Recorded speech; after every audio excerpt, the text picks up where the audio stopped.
नमस्कार दोस्तों, मैं हूं आपका दोस्त पवन कुमार विश्वजीत। आप सभी का स्वागत करता हूं आपके अपने YouTube चैनल पवन कुमार विश्वजीत में, जहां मिलते हैं आपको फिजिकलेशन और स्पोर्ट्स की लेटेस्ट अपडेट। और इसके साथ में भाई आप सभी को हम टाइम टू टाइम में देते रहते हैं वो सभी कॉम्पिटिटिव एग्जाम्स के लिए लाइव प्रिपरेशन, जो आपके कॉम्पिटिटिव एग्जाम्स के लिए बहुत ज़्यादा इंपॉर्टेंट होते हैं। उन्हीं क्वेश्चंस की हम सीरीज लेकर आते हैं। तो एक ऐसी ही सीरीज, जी हाँ, आज की इस धमाकेदार सीरीज में मैं आपको फिजिकलेशन और स्पोर्ट्स से रिलेटेड 80 सॉल्व्ड एमसीक्यूज, जी हाँ, मेरे पास में 80 प्रश्न रहेंगे और ये 80 प्रश्न पहले ही सॉल्व किए हुए हैं। और ये क्वेश्चंस बहुत ज़्यादा इंपॉर्टेंट होने वाले हैं आपके कॉम्पिटिटिव एग्जाम्स के लिए। अगर चैनल पर आप पहली बार विजिट कर रहे हैं तो जी हाँ, पवन कुमार विश्वजीत यूट्यूब चैनल को आप सब्सक्राइब कर सकते हैं। और सब्सक्राइब करने के बाद में आपको बेल आइकन को भी प्रेस कर लेना है, ताकि आने वाली हर एक वीडियो का नोटिफिकेशन आपको मिलता रहे। तो चलिए आज की सीरीज की शुरुआत करते हैं और सीरीज नंबर रहेगी आज की 364 नंबर। तो पहला प्रश्न आपकी स्क्रीन पर, और जी हाँ, फटाफट से हम इन क्वेश्चंस को करने वाले हैं। विद इन 20 मिनट्स हम इन क्वेश्चंस को कंप्लीट कर लेंगे। तो पहला प्रश्न है कि टेनिस का प्रथम बार ओलंपिक में कब खेला गया है। तो टेनिस जो है ये आपका 1896 से ही चला रहा है, लेकिन इस बीच में इसको एक बार बंद कर दिया गया था। नेक्स्ट है, इसके बाद में आपका टेनिस की गेंद का भार कितना होता है। तो टेनिस के अंदर जो गेंद का भार रहता है वो आपका 56.7 से लेके 58.5 ग्राम तक रहता है। नेक्स्ट क्वेश्चन कि टेनिस गेंद का रंग कैसा रहेगा। तो जो टेनिस की गेंद आपकी इस्तेमाल की जाती है वो या तो आपकी सफेद कलर की रहेगी या फिर आपके पीले कलर की बॉल है उसका यूज किया जाता है। नेक्स्ट क्वेश्चन है, यहाँ पर मिलान करना। तो ऑलरेडी भाई मिलान किया हुआ, लेकिन फिर भी हम इसको देख लेते हैं कि कैसे सीक्वेंस में हमने आप इसको यहाँ पर पुटअप करना है। तो यहाँ पर जो फ्रेंच ओपन होता है ये आपका पेरिस में खेला जाता है। इसके बाद में जो ऑस्ट्रेलियाई ओपन होता है ये आपका मेलबर्न में खेला जाता है। और यूएस ओपन है ये न्यूयॉर्क सिटी, और विंबलडन जो खेला जाता है ये लंदन में खेला जाता है। तो ये इनकी फिक्स्ड प्लेस है जहाँ जो ग्रैंड स्लैम आपके खेले जाते हैं। मींस इन चारों को मिला के ये जो चारों आपके कंपटीशन है, इनको अगर कोई एक साल के अंदर जीत लेता है तो ये रहता है ग्रैंड स्लैम। ठीक है, तो ये चारों को चारों है, इनके लिए जो आपके प्लेसेस है वो भी फिक्स रहते हैं, इन्हीं वेन्यूज पे खेले जाते हैं। नेक्स्ट है यहाँ पर कि क्ले कोर्ट पर कौन सी टेनिस की प्रतियोगिता होती है। क्ले कोर्ट मींस जो मिट्टी का बना रहता है वो कौन सा रहता है। तो जो फ्रेंच ओपन है वो क्ले कोर्ट पे खेली जाती है, आपको ये याद रखना है। नेक्स्ट क्वेश्चन है कि अंतरराष्ट्रीय टेनिस महासंघ की स्थापना कब हुई है। तो अंतरराष्ट्रीय टेनिस महासंघ की स्थापना है ये आपकी 1913 के अंदर हुई है। नेक्स्ट है यहाँ पर कि पहली जो नेशनल टेनिस चैंपियनशिप खेली गई है वो कब खेली गई है। तो ये 1996 के 1946 के अंदर खेली गई है। नेक्स्ट क्वेश्चन है, और ये देखिए पहले टेनिस की पूछ रहा है तो ये भारत के लिए पूछ रहा है। ठीक है, नेक्स्ट क्वेश्चन है कि टेनिस कोर्ट की लंबाई और चौड़ाई सिंगल्स में कितनी रहेगी। तो जो सिंगल का मैदान रहता है जिसमें आपका टेनिस का मैदान अगर हम बात कर रहे हैं तो यहाँ पर 78 फीट की लेंथ रहेगी और 27 फीट की विड्थ रहेगी। ठीक है, ये फीट के अंदर है, मीटर में नहीं है भाई, इस चीज को भी आप याद रख लेना। नेक्स्ट है यहाँ पे कि लॉन टेनिस में कितने ऑफिशियल्स आपको चाहिए होते हैं। तो ऑफिशियल्स की अगर हम रिक्वायरमेंट की बात करते हैं तो 6 ऑफिशियल्स इसके अंदर रहते हैं। क्वेश्चन आपसे पूछ सकते हैं ये। नेक्स्ट है कि लॉन टेनिस के नेट की ऊंचाई कितनी रहेगी। तो ये जो ऊंचाई रहती है ये 3 फीट रहेगी। ठीक है, जमीन से, क्योंकि आपने देखा होगा जो नेट लगा होता है आपका लॉन टेनिस का। नेक्स्ट है कि टीटी मेज की लंबाई कितनी रहती है। तो टीटी मेज का मतलब है यहाँ पर जो टेबल टेनिस की टेबल होती है उसकी यहाँ पर लंबाई आपसे पूछ रहा है। तो लंबाई है वो टोटल रहेगी आपकी 274 सेंटीमीटर। नेक्स्ट है कि टेबल टेनिस गेंद का वजन कितना रहेगा। तो ये आपका देखिए यहाँ पर लिखा हुआ है ना कि 240 आपको दिखाई दे रहा है। तो यहाँ पे इसको 240 में आप 2.40, ठीक है, इसको आप 2.40 ग्राम से लेके 2.5 ग्राम तक जो वेट है वो बॉल का रहेगा टेबल टेनिस की गेंद का। और यहाँ पर नेक्स्ट है कि टेबल टेनिस की जो टेबल होती है उसकी लंबाई और चौड़ाई आपको बतानी है। तो लंबाई हम ऑलरेडी बता चुके हैं। तो भाई यहाँ पर 274 सेंटीमीटर लेंथ रहेगी और 152.4 सेंटीमीटर विड्थ रहेगी। और भाई ये क्वेश्चन आपके लिए काफी इंपॉर्टेंट है, तो आप अपने दोस्तों के साथ में शेयर कर सकते हैं। और जी हाँ, ज्यादा से ज्यादा लाइक और सब्सक्राइब करने की कोशिश कीजिएगा। पहली राष्ट्रीय टेबल टेनिस जो प्रतियोगिता है वो कब और कहाँ खेली गई है। तो 1958 के अंदर कलकत्ता के अंदर खेली गई है पहली टेबल टेनिस की चैंपियनशिप। नेक्स्ट है कि भारत में शतरंज का पुराना नाम क्या है। तो शतरंज का जो पुराना नाम है वो रहेगा चतुरंग, ठीक है। चेस आजकल हम इसको बोल देते हैं। और एक तरह से जो चेस है उसका जो उद्गम है, या फिर ये पूछ लीजिए, आपसे पूछा जा सकता है कि जो चेस है वो किस देश की देन है, तो ये भारत से ही निकला है। नेक्स्ट है कि विश्व की प्रथम शतरंज प्रतियोगिता कब हुई है, तो ये 1886 के अंदर खेली गई है। और नेक्स्ट क्वेश्चन है कि पुरुषों का पहला शतरंज ओलंपिक है वो कब और कहाँ हुआ था। तो जो पुरुषों के लिए जो शतरंज ओलंपिक है, मींस यहाँ पर जो शतरंज की जो सबसे बड़ी प्रतियोगिता रहेगी वो 1927 लंदन में खेली गई थी। नेक्स्ट है फीडे की स्थापना कब हुई है। और फीडे भी आपसे पूछा जा सकता है कि फीडे का मतलब संबंध है, किससे रिलेट करता है। तो फीडे ये आपके चेस को कंट्रोल करने वाली एक ऑर्गेनाइजेशन है, एक संस्था है, या फिर एक फेडरेशन आप इसको कहिएगा, ठीक है। फीडे कहा जाता है। तो 1924 में इसकी स्थापना की गई है। और नेक्स्ट है कि अखिल भारतीय शतरंज महासंघ की स्थापना कब हुई है, तो ये 1951 के अंदर की गई है। शतरंज की बिसात में कितने खाने होते हैं, ठीक है। आपने खाने जरूर देखे होंगे, बॉक्सेस देखे होंगे, तो ये 64 टोटल होते हैं बिसात पर। और नेक्स्ट क्वेश्चन है कि थॉमस कप विश्व चैंपियनशिप की शुरुआत कब हुई है। तो थॉमस कप है ये विश्व चैंपियन आपका खेला गया है, तो ये है आपका 1948 से। नेक्स्ट है बैडमिंटन कोर्ट का आकार लंबाई और चौड़ाई में आपसे सिंगल की पूछ रहा है, ठीक है। तो यहाँ पे सिंगल में रहेगा आपका 44 फीट की लेंथ रहेगी और यहाँ पर 70 फीट की चौड़ाई रहेगी। अगर यहाँ पर आपसे पूछ लेता कि भाई डबल के लिए बताइए, तो डबल का जो आपका आकार रहेगा ये वाला हो जाएगा, ठीक है। 44 फीट की लेंथ और 20 फीट की विड्थ हो जाएगी। नेक्स्ट है यहाँ पर भारतीय बैडमिंटन संघ की स्थापना कब हुई है, तो 1934 में इसकी स्थापना हुई है। नेक्स्ट क्वेश्चन है all England championship Prakash Padukone ने कब जीती थी। तो प्रकाश पादुकोण, देखिए भी ये क्वेश्चन जो है ये भी कई बार आपसे एग्जाम्स में पूछा जा चुका है। तो प्रकाश पादुकोण ने जो ऑल इंग्लैंड चैंपियनशिप है वो जीती थी, 1980 में जीती थी। और नेक्स्ट है all England championship Pullela Gopichand ने कब जीती है, तो ये सन 2001 के अंदर जीती है। महाराष्ट्र में कबड्डी को क्या कहते हैं, तो महाराष्ट्र में कबड्डी को कहा जाता है हुतू तुतू, ठीक है। और जो हम कबड्डी का प्रोनाउंस करते हैं जब भी हम रेड डालने के लिए जाते हैं, आपने सुना होगा खिलाड़ी है वो कबड्डी कबड्डी कबड्डी बोलता है कॉन्टिन्यूसली, और वो 30 सेकंड की जो रेड होती है उसके लिए जो कबड्डी कबड्डी जो शब्द बोला जाता है उसको हम कैंट के नाम से जानते हैं। नेक्स्ट है आपकी स्क्रीन पर क्वेश्चन कि प्रथम एशियाई कबड्डी प्रतियोगिता कब और कहाँ हुई थी। तो जो आपकी पहली एशियाई कबड्डी चैंपियनशिप खेली गई है वो 1980 कलकत्ता में खेली गई है। नेक्स्ट क्वेश्चन है कि प्राचीन काल में पोलो को क्या कहा जाता था। और पोलो को कहा जाता था चौगान। और चौगान खेलते वक्त किस राजा की मृत्यु हुई है, ये भी क्वेश्चन कई बार एग्जाम्स में पूछा जा चुका है, ठीक है। कॉम्पिटेटिव एग्जाम्स की बात कर ले हम, हमारे फिजिकलेशन की या फिर जनरल एजुकेशन की बात करते हैं, तो उसमें क्वेश्चन पूछा गया। तो चौगान खेलते वक्त जो राजा था मुगल बादशाह वो था कुतुबुद्दीन ऐबक, उनकी मृत्यु हुई थी। नेक्स्ट क्वेश्चन है आपकी स्क्रीन पर क्वेश्चन में पूछा गया है कि पोलो में वेस्टरचेस्टर कप की शुरुआत कब हुई है। तो ये 1909 से वेस्टचेस्टर कप की शुरुआत हुई है पोलो के अंदर, ठीक है। तो ये क्वेश्चन भी आपसे बन सकता है कि वेस्टचेस्टर कप है किस खेल से संबंधित है। तो पोलो का मैदान की लंबाई और चौड़ाई कितनी रहेगी, तो ये भी क्वेश्चन आपसे पूछा जा सकता है। तो पोलो का मैदान है 300 गज, ठीक है, लंबा और 160 गज की चौड़ाई रहती है।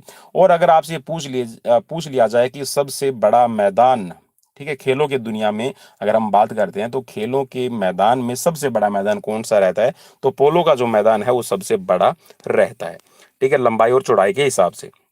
नेक्स्ट क्वेश्चन है पोलो खेल में एक टीम के अंदर कितने खिलाड़ी रहते हैं। तो एक टीम के अंदर टोटल आपके 4 खिलाड़ी खेलते हैं, ठीक है। और नेक्स्ट क्वेश्चन है कि पोलो मैच की अवधि कितनी रहती है। तो पोलो का जो मैच है वो खेला जाता है 56 मिनट तक। नेक्स्ट क्वेश्चन है पोलो में गोल पोस्ट की चौड़ाई और चौड़ाई कितनी होती है। तो ये 8 गज की चौड़ाई रहेगी गोल पोस्ट की। नेक्स्ट क्वेश्चन आपका कि वाटर पोलो में पूल का माप क्या रहता है, ठीक है। पूल का मतलब है जो आपका पूल बनाया जाता है, जैसे स्विमिंग पूल की हम बात करते हैं, तो जो वाटर पोलो का आपका मैदान या फिर ये कहिएगा कि जिसके अंदर वाटर पोलो खेली जाती है तो उसको हम पूल कहते हैं।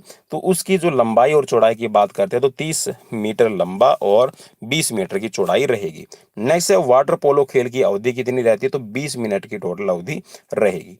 नेक्स्ट क्वेश्चन है कि वाटर पोलो खेल में एक टीम में कितने खिलाड़ी होते हैं। तो वाटर पोलो के अंदर आपके 7 खिलाड़ी रहेंगे एक टीम के अंदर।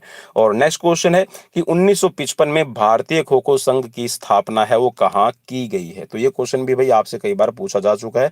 तो महाराष्ट्र के अंदर इसकी स्थापना की गई थी और महाराष्ट्र से ही खो खो का उद्गम माना जाता है। और जो खो खो है वो एक मराठी वर्ड है। ठीक है, कई कुछ साथी बोलते हैं कि ये बंगाली के अंदर भी है।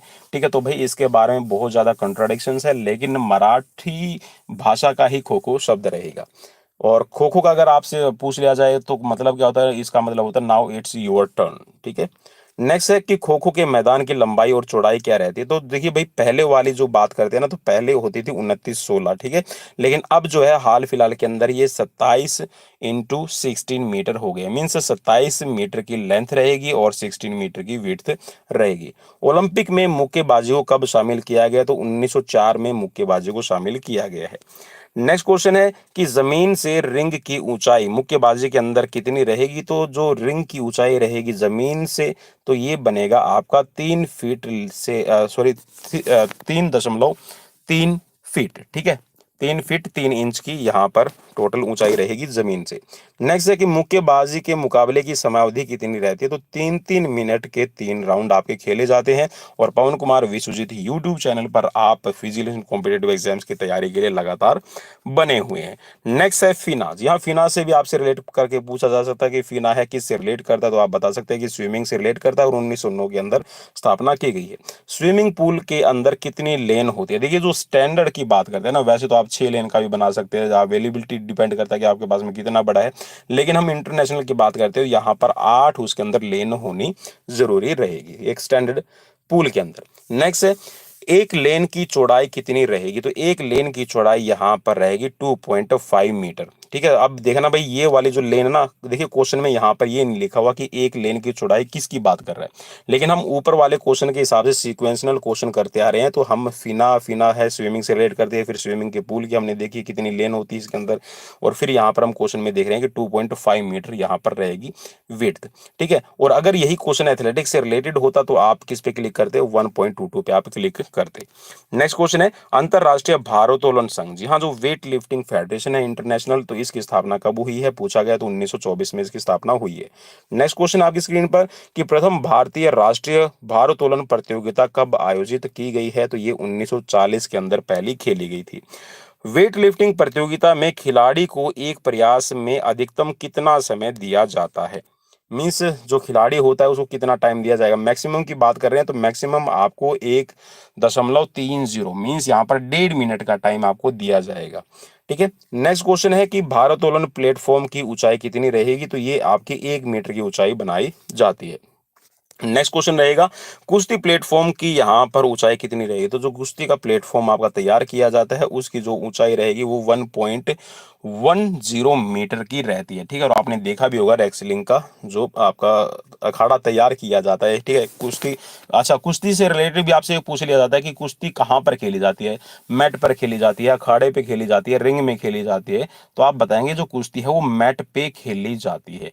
ठीक है, और कुश्ती का जो मैदान बन के तैयार होता है तो एरिना भी, कुश्ती का एरिना भी इसको कहा जाता है, मैट भी कहा जाता है। ठीक है, तो दोनों ही तरह का क्वेश्चन रहेगा। तो यहाँ पर कुश्ती के मैदान की लंबाई और चौड़ाई पूछी गई है, तो यहाँ पर 12x12 मीटर का जो प्लेटफॉर्म है वो तैयार होता है, कुछ इस तरह का आपका तैयार किया जाएगा। ठीक है, और उसके अंदर जो आपका खेलने वाला जो एरिया रहता है वो 9x9 का आपका रहेगा। ठीक है, उसके अंदर फिर आपका रेड जोन एक बना होता है। ठीक है, एक आपका येलो जोन आपने जरूर देखा होगा। ठीक है, तो ये आपके बने रहते हैं। नेक्स्ट क्वेश्चन आपकी स्क्रीन पर की क्वेश्चन में है कुश्ती की समयावधि कितनी रहेगी? तो कुश्ती का जो टाइम रहता है उसमें आपके 3-3 मिनट के 3 राउंड या फिर 2-2 मिनट के 3 राउंड आपके शामिल किए जाते हैं। डिपेंड करता है कि वो आपका कैसे मैच करवा रहा है। ठीक है, प्रो लीग आपने देखा होगा आजकल जो जैसे कि कबड्डी की भी प्रो लीग होती है, आईपीएल की भी प्रो लीग, सॉरी, आपकी आईपीएल भी खेला जाता है। ठीक है, आपकी हॉकी लीग भी खेली जाती है। तो मैच को ज़्यादा इंटरेस्टिंग बनाने के लिए इसमें बाउट्स का जो टाइम है वो चेंज कर दिया जाता है। ठीक है, तो 3-3 मिनट के 3 राउंड हो सकते हैं और 2-2 मिनट के 2 राउंड आपके खेले जाते हैं। नेक्स्ट है कौन से ओलंपिक में कुश्ती को शामिल किया गया है? तो कुश्ती है वो आपकी 1896 से शामिल रहेगी। नेक्स्ट है जूडो के मैदान की लंबाई और चौड़ाई कितनी रहेगी? तो जो जूडो का मैदान मीन्स जो प्लेटफॉर्म तैयार किया जाता है, ठीक है, तो ये आपका रहेगा 16x16 मीटर का। नेक्स्ट है जूडो मैट में मुकाबले वाले क्षेत्र को आप कितना लंबाई और चौड़ाई देंगे? तो ये आपका 9x9 मीटर का रहता है। नेक्स्ट क्वेश्चन है कि भारत में सबसे पुराना क्लब रॉयल गोल्फ क्लब कब और कहाँ बना है? तो ये आपका 1929 के अंदर कलकत्ता के अंदर बनाया गया था। ठीक है, गोल्फ से रिलेटेड। गोल्फ स्टिक को क्या कहा जाता है? देखिए, गोल्फ की जो स्टिक होती है उसको कहा जाता है क्लब। ठीक है, नेक्स्ट है आपका कि एक गोल्फ कोर्स में कितने होल्स की संख्या रहती है? तो जो एक गोल्फ का कोर्स रहेगा, मीन्स जो एक मैदान होता है, उस मैदान के अंदर आपको छोटे छोटे ऐसे, ठीक है, होल मिलेंगे, और ये होल आपके टोटल 18 होते हैं। ठीक है, जिनके अंदर गेंद को पट किया जाता है। ठीक है, गेंद जो आपने देखा होगा ना, जो गड्ढा होता है, होल्स होता है, उसके अंदर जो डाली जाती है उसको कहा जाता है पट करना। ठीक है, चलिए नेक्स्ट है यहाँ पर क्वेश्चन कि निम्न में से कौन सा इवेंट डेकाथलॉन में शामिल नहीं होता है? और डेकाथलॉन से रिलेटेड है, हेप्टाथलॉन से रिलेटेड है भाई, एथलेटिक्स से रिलेटेड भी मैंने आपके डेकाथलॉन हेप्टाथलॉन की शॉर्ट ट्रिक डाल रखी है, लिंक भी मैं आपको डिस्क्रिप्शन में दे दूंगा। और बहुत ज्यादा इफेक्टिव वो मेथड है, ट्रिक है, अगर आपने वो याद कर लिया था तो वहां से अगर आपका डेकाथलॉन हेप्टाथलॉन से क्वेश्चन पूछा जाता है तो कभी भी आपका एक भी नंबर नहीं कटेगा। तो यहाँ पर है कि डेकाथलॉन में कौन सा इवेंट शामिल नहीं होता? तो यहाँ पर इसमें 200 मीटर की जो दौड़ है वो आपकी शामिल नहीं होती है। नेक्स्ट है, निम्न में से कौन सा इवेंट हेप्टाथलॉन में नहीं होता? तो यहाँ पर जो डिस्कस थ्रो है वो आपका नहीं खेला जाता है। ठीक है, हेप्टाथलॉन में। नेक्स्ट क्वेश्चन है आपका, यहाँ पर क्वेश्चन में पूछा गया है, चलिए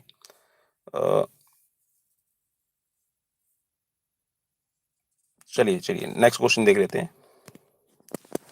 पता नहीं क्यों स्क्रीन बीच में रुक गई थी, पॉज हो गई थी। चलिए नेक्स्ट क्वेश्चन है, किस खेल को खेलों की रानी कहा जाता है? तो देखिए, खेलों की जो रानी की बात करते हैं तो एथलेटिक्स को कहा जाता है। और आपसे अगर ये पूछ लिया जाए ना कि जो एथलेटिक्स में सॉरी, एथलेटिक्स को खेलों की रानी कहा जाता है, क्वींस ऑफ द गेम्स। और अगर आपसे मदर पूछ लिया जाए कि कौन है, ठीक है, माता कौन है, जननी कौन है सभी खेलों की, तो जिम्नास्टिक को कहा जाता है।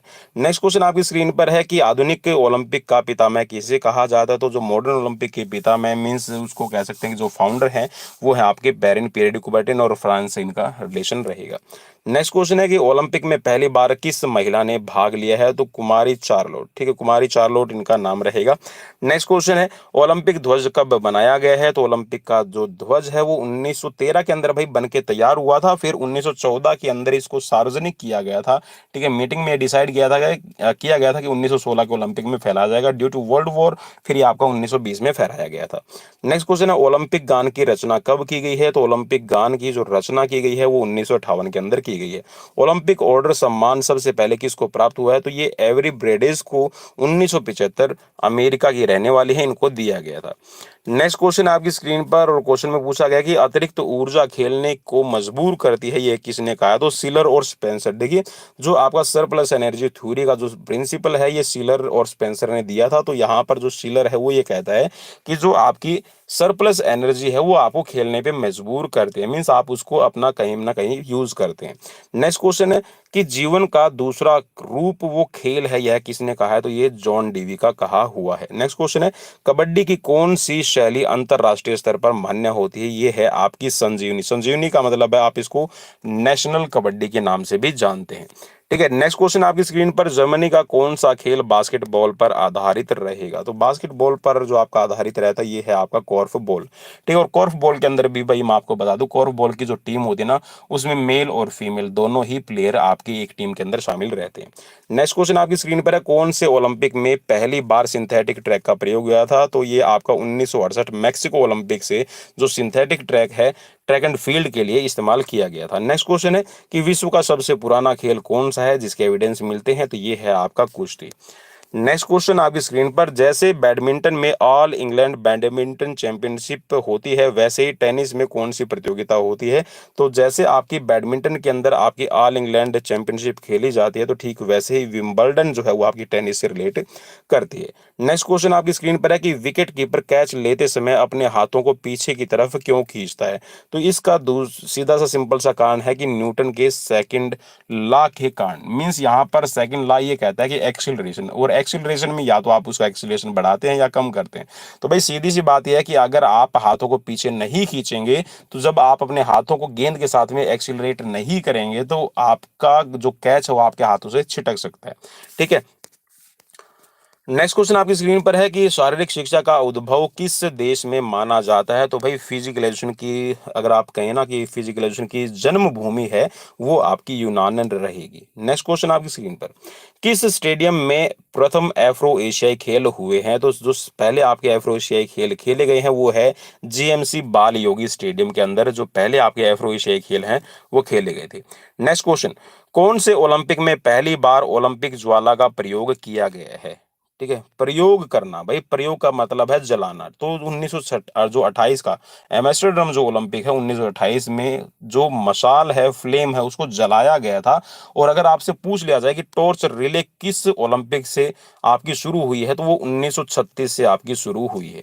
ठीक है, बर्लिन ओलंपिक से शुरू हुई थी। नेक्स्ट क्वेश्चन, राष्ट्रीय खेल दिवस को कब से मनाया जाता है? तो 1995 से, 1995 से जो हम नेशनल स्पोर्ट्स डे की बात करते हैं वो मनाया जाता है। और नेक्स्ट क्वेश्चन आपकी स्क्रीन पर, खेलों को खेल की भावना से खेलो, यह कथन किसने कहा है? तो जवाहरलाल नेहरू ने कहा है। और ये जो खेलों को खेल की भावना से खेलना चाहिए, ये उन्होंने जब आपके पहले 1951 के अंदर आपके जो एशियन गेम्स खेले गए थे, तो उनके कह सकते हैं कि संबोधन टाइम पे कहे थे। ठीक है, नेक्स्ट क्वेश्चन है कि प्रोटीन का सबसे अच्छा स्रोत कौन सा है? तो देखिए, वैसे तो भाई आप अंडे से भी प्रोटीन ले सकते हैं। अगर हम कॉमन की बात करें, ठीक है, एक ग्लोबल वे में, तो यहाँ पर जो सोयाबीन है ये बहुत ज़्यादा एक हाई रिच सोर्स रहेगा। और इसमें प्रोटीन की अगर आप अमाउंट की बात करते हैं, तो ये आपको 42 से लेकर 43% तक आपको प्रोटीन की मात्रा मिलती है सोयाबीन से। ठीक है, और इतना ही मूंगफली से भी आपको मिलता है। ठीक है, लेकिन हाई रिच सोर्स है वो सोयाबीन को ही माना गया है। नेक्स्ट है आपकी स्क्रीन पर क्वेश्चन, और ये आज का लास्ट क्वेश्चन रहेगा। और सीरीज कैसी लगे भाई, फटाफट सीरीज आपकी थी आज की, तो मुझे जरूर बताना कमेंट करके कि कार्बोहाइड्रेट को पचाने के लिए कौन से विटामिन की जरूरत रहती है? तो विटामिन बी कॉम्प्लेक्स, भाई बी कॉम्प्लेक्स में भी आपको ध्यान में रखना कि जैसे कि आपका थायमिन है, ठीक है, निकोटिनमाइड है, और इसके साथ में फिर आपका साइनोकोबालामिन है। ठीक है, या फिर आप इसको B1 B2, ठीक है, B5 B7 B6 B12 B9 के तौर पे आप इसको काउंट कर सकते हैं। और एक और चीज याद रखना भाई, जो आपका बी कॉम्प्लेक्स, ठीक है, बी प्लस मैं इसको लिख रहा हूँ, तो बी जो आपके विटामिन बी कॉम्प्लेक्स होता है उसमें टोटल आपके 8 विटामिन से शामिल होते हैं इस ग्रुप के अंदर। और जो आपका विटामिन बी है और आपका जो विटामिन सी है ये वाटर सोल्यूबल रहते हैं। और बाकी आपका विटामिन डी है, विटामिन ए, विटामिन के और विटामिन ई, ये आपके फैट सोल्यूबल रहते हैं। तो ये थी आज की सीरीज भाई, कैसी लगी प्लीज मुझे कमेंट बॉक्स में कमेंट करके जरूर बताइएगा, क्योंकि जब आप मुझे कमेंट करते हैं तो मैं भी वो मोटिवेट होता हूँ, उसके साथ में मैं कुछ नया करने की कोशिश करता हूँ आप सभी के लिए। और अगर आप चाहते हैं इसी तरह की सीरीज तो मुझे कमेंट करके जरूर बताना, ताकि मैं आपके लिए नए क्वेश्चंस की सीरीज तैयार करके लेके आ सकूं। तो अपने दोस्त पवन कुमार विश्वजीत को दीजिए इजाजत, नेक्स्ट वीडियो में फिर मिलते हैं। Till then bye bye, take care.